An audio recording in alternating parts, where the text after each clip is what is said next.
नमस्कार दोस्तों, और मैं आशीष सिंह जो एसी गुरु के यूट्यूब चैनल से। मैं पिछली वीडियो पे मैं आपको बताया था कि एसी की वायरिंग कैसे की जाती है। वायरिंग नंबर 1 में आपको सेलेक्टर स्विच के बारे में बताया गया था, उसी का मैं प्रैक्टिकल लाइव लेकर आया हूं। तो मेरे वीडियो पर आप अंत तक बने रहिएगा।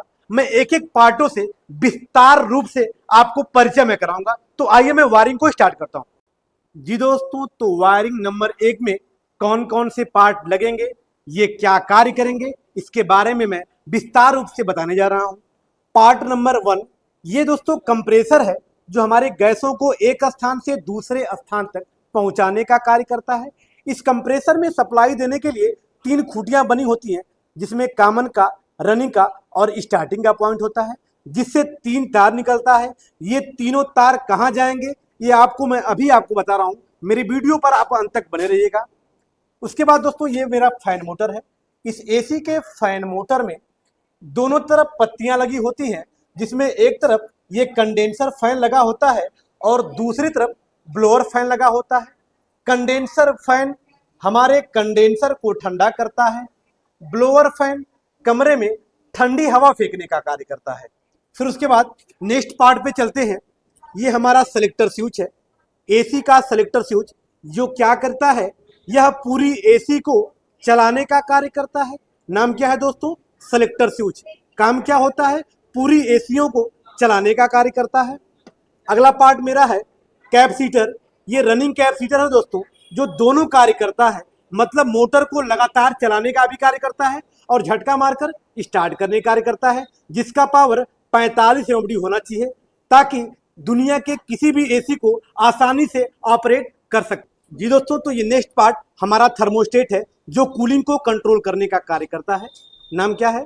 थर्मोस्टेट। काम क्या होता है? कूलिंग को कंट्रोल करता है। मतलब एसी हमारी जब आवश्यकता से ज्यादा ठंडा करती है तो ये हमारी एसी को बंद कर देता है, मतलब लाइट को आउट करना बंद करता है। इसमें एक रोटरी स्विच लगी होती है, जिसके द्वारा अपनी कूलिंग को आसानी से हम कम बेसी कर लेते हैं। नेक्स्ट पार्ट दोस्तों, ये मेरा स्विंग मोटर है। स्विंग मोटर है जो कमरे में हवा को फैलाने का कार्य करता है, मतलब एसी की ग्रिल को एक बार दाएं करता है और एक बार बाएं करता है, जिससे एसी से निकली हुई हवा पूरे कमरे में आसानी से फैलती रहती है। दोस्तों, तो अब ये मेरे पार्ट रहे, जो सारे पार्टों से मैंने आपको परिचय करा दिया, जो इतने पार्ट से हमारी एसी बेहतरीन तरीके से कार्य कर सकती है। तो आइए इसके वायरिंग को मैं विस्तृत रूप से समझा रहा हूं। जैसा कि दोस्तों हमने मेन लीड का, ये हमारी मेन लीड है जो पावर प्लग में लगाई जाएगी। इस मेन लीड का 2 तार है हमने लिया है, जिसका एक तार न्यूट्रल का और दूसरा तार फेस का है। सबसे पहले हम न्यूट्रल की वायरिंग करेंगे। आइए, तो सारे पार्टों को सबसे पहले न्यूट्रल अर्थात कॉमन जोड़ा जाता है। कहां कहां जोड़ेंगे? ये कंप्रेसर का कॉमन का तार है। सबसे पहले हमने यहां न्यूट्रल दे दिया, कंप्रेसर के कॉमन वाले में न्यूट्रल दिया। दोस्तों, जो कॉमन का जो तार है, कंप्रेसर के टर्मिनल पे तीनों साफ साफ लिखा होता है। यदि आप देखकर नहीं पहचान पाते हैं तो मल्टीमीटर से चेक करने का तरीका नेक्स्ट वीडियो में मैं डाल दूंगा, जिससे आप कंप्रेसर की पिनों को आसानी से आप पहचान सकते हैं। तो हमने यहाँ पे कंप्रेसर को कॉमन दे दिया। फिर यहाँ से फैन चला जाएगा, फैन मोटर को कॉमन, मतलब फैन को भी न्यूट्रल दिया जाएगा। ये मेन लीड आ रही है, जिसमें 2 तार है, एक तार न्यूट्रल का था, दूसरा तार फेस का था। यहां से हमने न्यूट्रल उठाया, कहां दिया? कंप्रेसर को कॉमन। यहां से जो न्यूट्रल जा रहा है, ये हमारे फैन मोटर को कॉमन जा रहा है। फिर एक पार्ट मेरा और है, ये स्विंग मोटर, जो कमरे में हवा को फैलाने का कार्य करता है। इसको भी यहीं पे जोड़ दिया जाएगा, ताकि यहीं से उसको भी न्यूट्रल मिल जाएगा। दोस्तों, इसको जोड़ने के बाद सुव्यवस्थित इसको टेपेड कर देंगे, ताकि करंट मारने की व करंट लगने की किसी प्रकार की संभावना नहीं होती है। ये रहा हमारा न्यूट्रल का तार। एक बार फिर मैं इसको रिपीट कर रहा हूं कि न्यूट्रल के तार को हमने कहां कहां दिया है, कहां कहां जोड़ा है।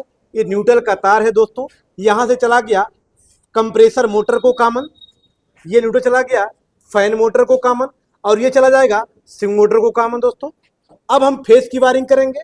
फेस के तार को जोड़ने के लिए हमें सेलेक्टर स्विच की आवश्यकता पड़ेगी, जो फेस लेकर पूरी एसी को ऑपरेट कराने का कार्य करेगा। दोस्तों, तो ये मेन लीड का फेस का तार है, जिसको एन वाले पॉइंट पे दिए हैं।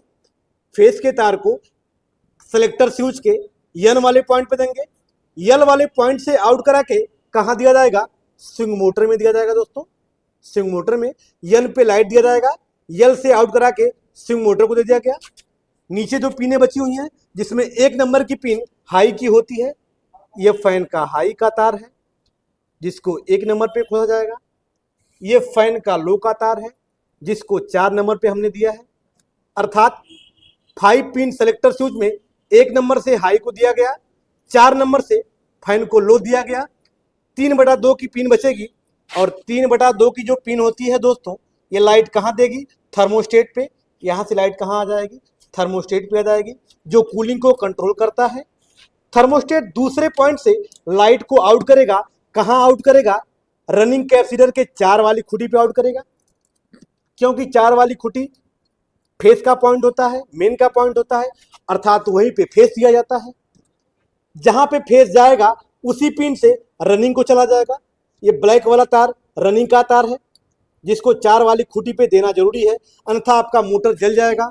अर्थात मेरे कहने का साफ साफ मतलब ये है दोस्तों कि थर्मोस्टेट जिस पिन पे लाइट आउट करेगा उसी पिन से रनिंग को जाएगा, और जो बगल में 2 पिनें जो खाली हैं वहां से कंप्रेसर को स्टार्टिंग वाली लाइट दी जाएगी दोस्तों।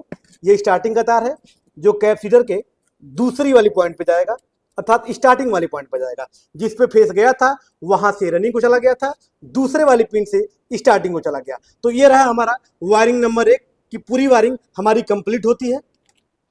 तो आशा करता हूं कि मेरी वीडियो आप सभी को पसंद आई होगी।